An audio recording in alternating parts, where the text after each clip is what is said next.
The summer heat in Charleston, South Carolina, hung thick and heavy like a wet blanket thrown over the whole city. Marcus Henderson wiped the sweat from his forehead with the back of his hand, leaving a streak of sawdust across his dark skin. He stood in the middle of what would eventually become someone else's dream home, surrounded by the skeleton of wooden beams and the smell of fresh pine. He had been a carpenter for 15 years, learning the trade from his grandfather who had built half the historic homes in the French Quarter before arthritis claimed his hands. Marcus had inherited those same careful hands, that same eye for detail, that same patience that modern construction crews seemed to have forgotten. But patience didn't pay the bills anymore. The foreman, a red-faced man named Dale Hutchins, stomped across the subfloor, his boots making hollow sounds against the plywood.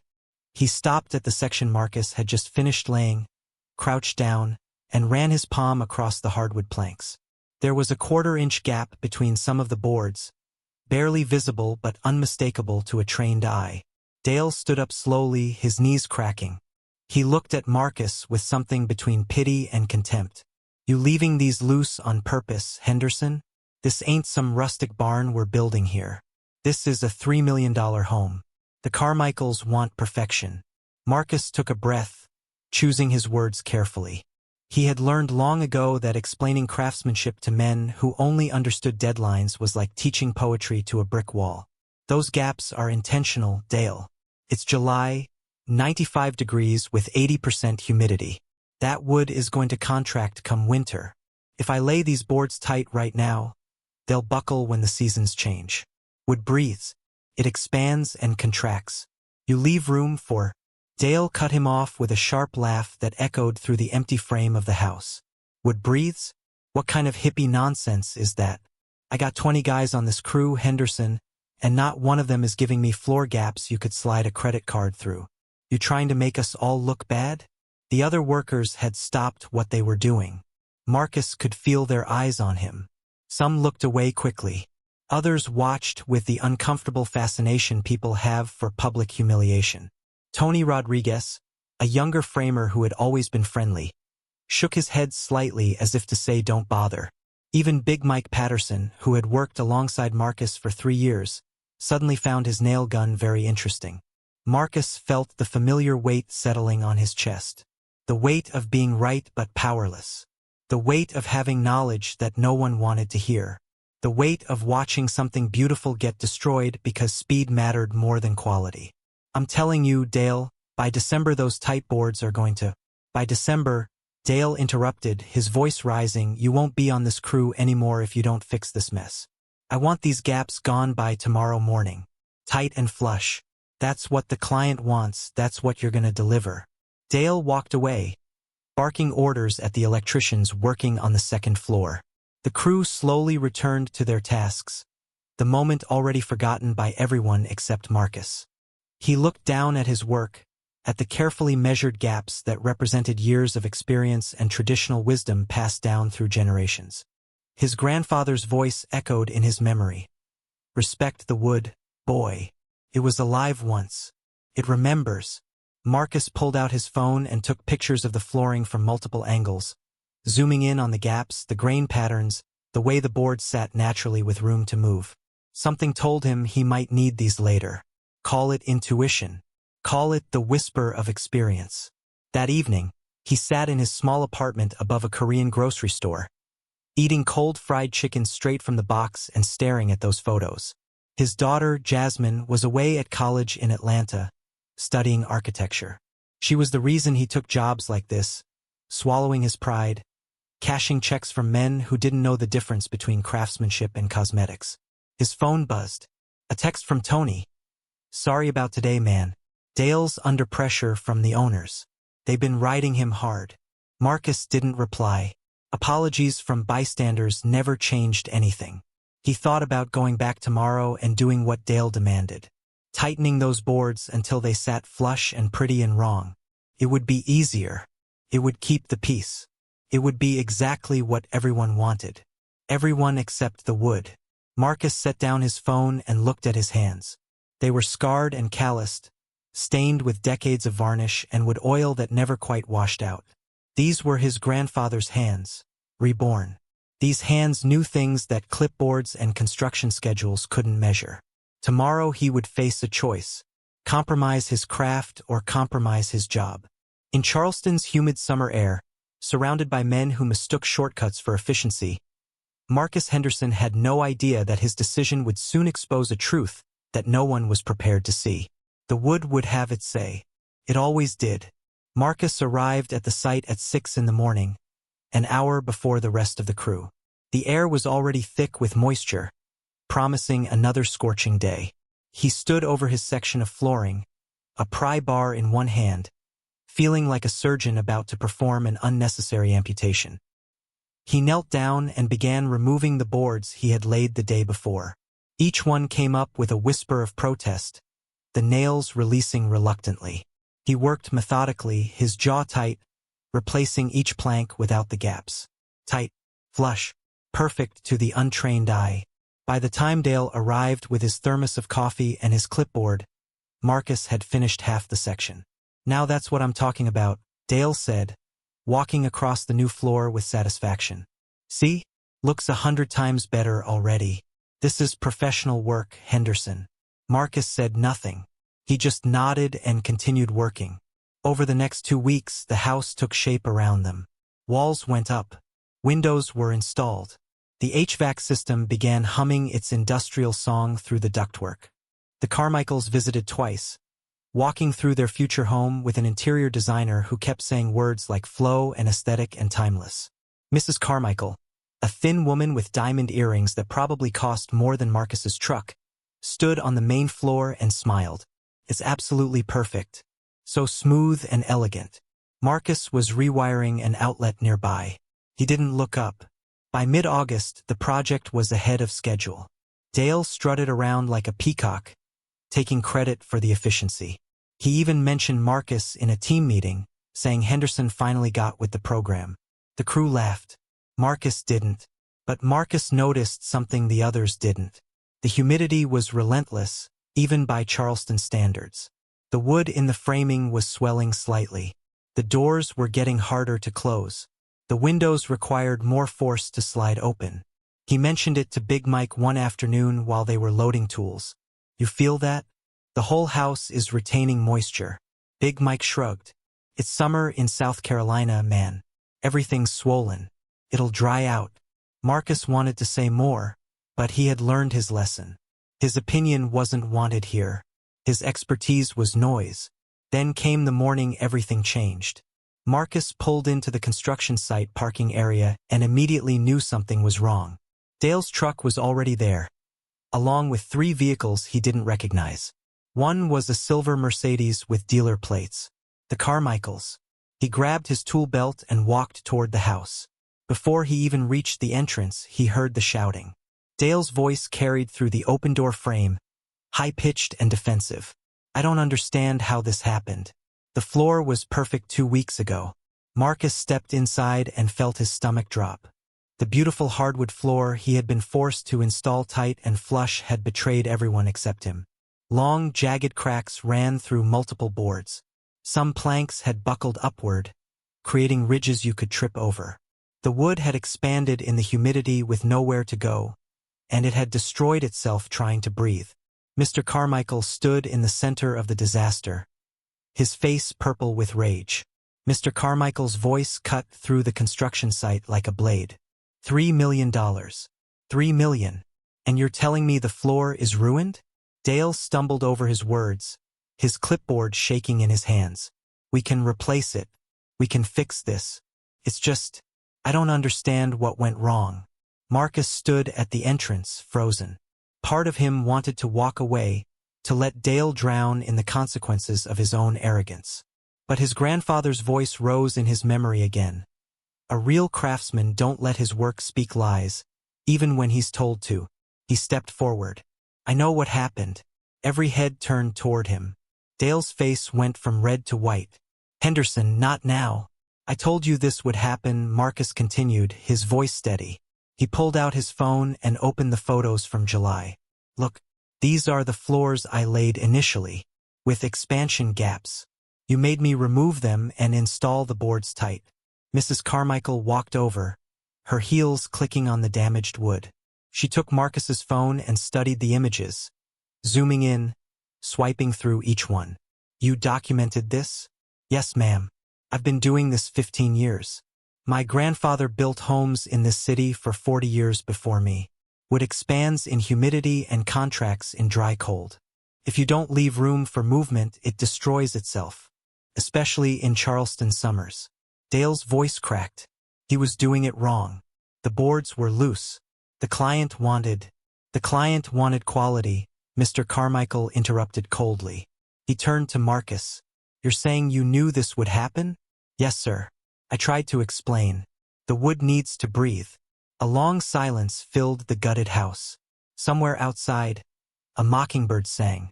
Mrs. Carmichael handed the phone back to Marcus. "Why didn't you refuse?" Marcus met her eyes. "Because I need this job, ma'am. I got a daughter in college. Bills don't stop because you're right."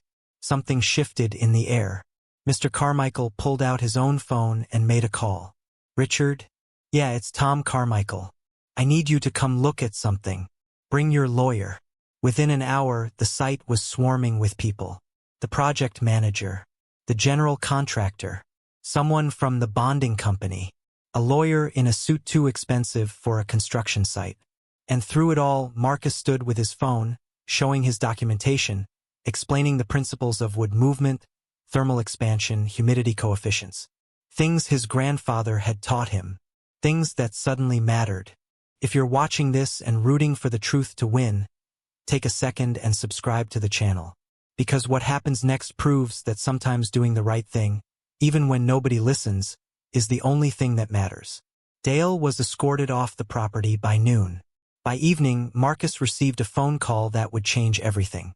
The call came from Richard Halloway, the architect whose name was on half the luxury developments in Charleston. His voice was crisp, professional, but not unkind.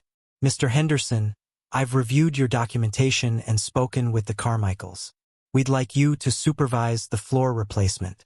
Your rate will be triple what you were making under Hutchins, and we want you to do it right this time." Marcus sat down on his couch, phone pressed to his ear, unable to speak for a moment. "Mr. Henderson? I'm here. Yes, I'll do it." But that wasn't all. The Carmichaels wanted him to inspect the entire house. Every corner, every joint, every place where shortcuts might be hiding behind fresh paint and false promises. Over the next month, Marcus tore through that house like a man possessed. He found improper joist spacing that would have caused sagging floors within 5 years. He discovered electrical work that violated code in 3 different ways. He identified plumbing that would have leaked within the first winter. Each discovery was documented, photographed, reported. The general contractor threatened to sue. Then they saw Marcus's evidence and went silent. Tony Rodriguez called him one evening. "Bro, you're a legend on every job site in the city. Everyone's talking about the guy who brought down Hutchins Construction with pictures on his phone." Marcus didn't feel like a legend. He felt like someone who had simply refused to lie. The floor replacement took 2 weeks. Marcus hand-selected every board, checking moisture content, grain pattern, quality. He laid them with proper expansion gaps, explaining to Mrs. Carmichael exactly what he was doing and why. She watched him work one afternoon, asking questions, genuinely curious. "My father was a furniture maker in Virginia," she said quietly. "He used to say the same things about wood, that it was alive, that it remembered." Marcus looked up at her, surprised. She smiled sadly. "I forgot that. Somewhere along the way, I forgot that quality takes time. That craftsmanship means something." By October, when Charleston's humidity finally began to drop, the floor remained perfect. Smooth, level, beautiful. The gaps Marcus had left were barely visible, but they were there, allowing the wood to contract naturally as the seasons changed. Mr. Carmichael walked through his completed home with Marcus, his footsteps solid and sure on flooring that would last generations. "I want you on my next project," he said. "We're breaking ground on a boutique hotel downtown in January. I need someone who isn't afraid to tell me the truth, even when it's inconvenient." Marcus shook his hand, feeling something he hadn't felt in years. Vindication. But more than that, purpose. The knowledge that his grandfather's lessons weren't outdated. They were timeless. The boutique hotel project started in February, and Marcus arrived as lead craftsman with a crew he personally selected. Tony Rodriguez was the first person he called. Big Mike came next, grateful for a foreman who actually knew what he was doing. The job was different from anything Marcus had experienced. Mr. Carmichael introduced him to clients, architects, and designers not as the carpenter, but as the master craftsman. His opinions were sought. His expertise was valued. When he said something wouldn't work, people listened. The hotel restoration took 8 months. It was a historic building from 1887, and every decision required balancing preservation with modernization.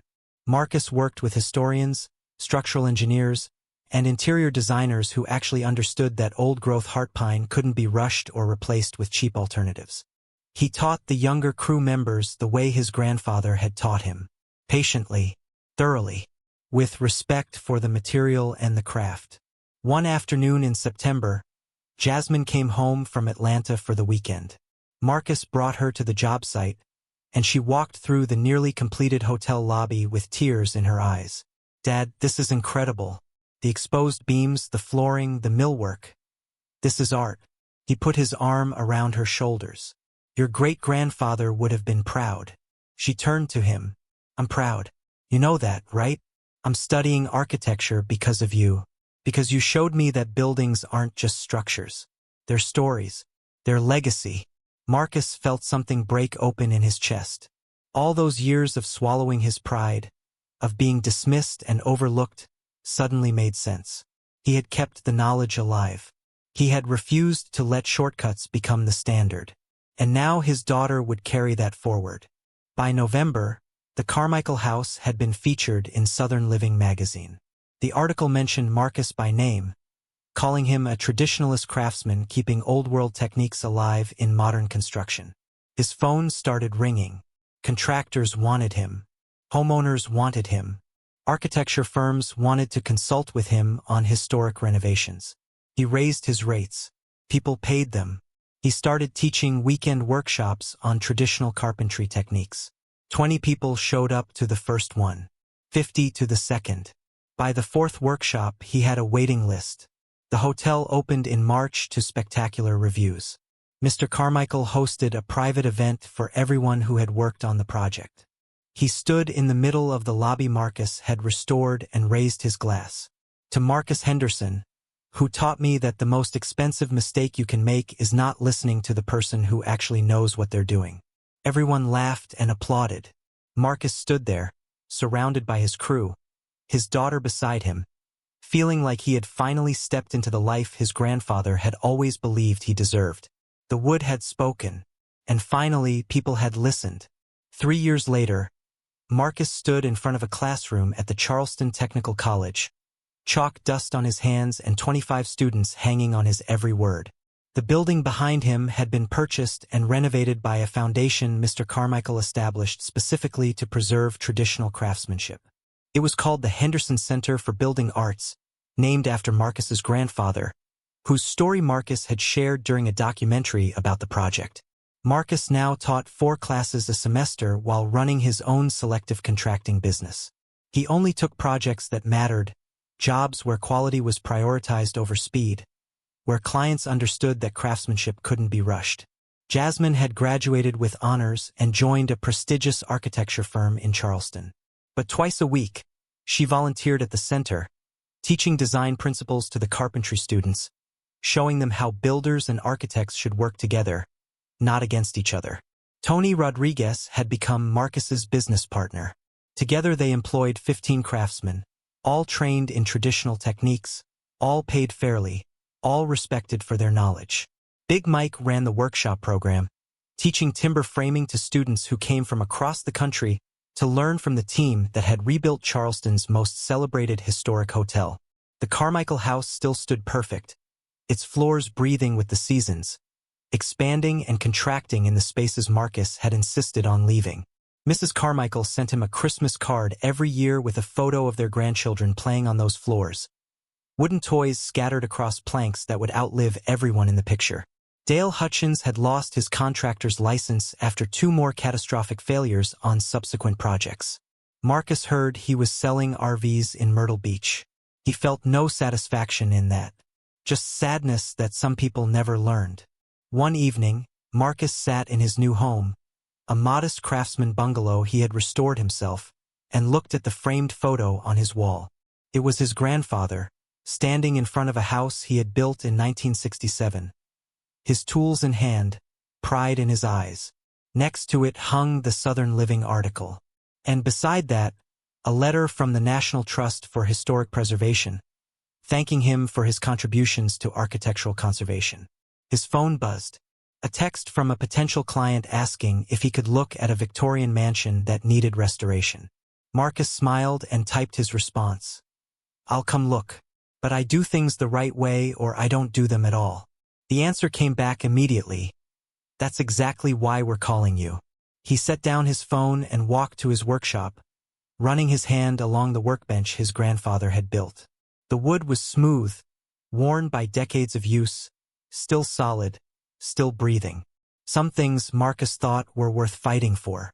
Tradition, quality, truth, and sometimes being ridiculed for doing things right was just the price of eventually being celebrated for refusing to do them wrong.